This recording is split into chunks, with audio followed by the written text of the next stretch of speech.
Alright guys, a quick one. Here, I'll detail iPhone can't send messages to Android.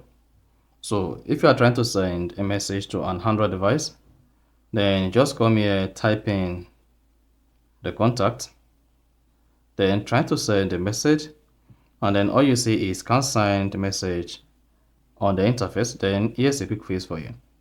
So if at the end of this you found this offer informative, please don't forget to like and then subscribe.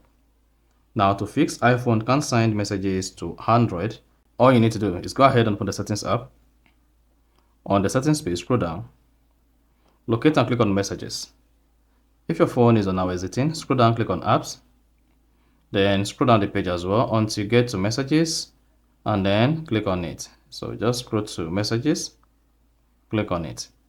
Now under messages, you want to scroll down, just keep scrolling until you get to send as text message. If send as text message is disabled on your messages settings, then go ahead and turn this on. Otherwise, you'll not be able to send messages to Android. So if I try to send a message to this particular Android users, so I'm just going to say good morning sir. This message is not going to be sent simply because I have disabled send as text message.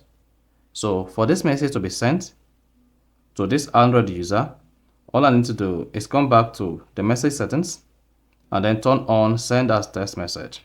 The moment I turned on send as text message, then I cannot go back to the message again and then retry it. So the message will not be sent as SMS. So that is basically how to fix iPhone can't send messages to Android. So if you found this offer informative, please don't forget to like and then subscribe.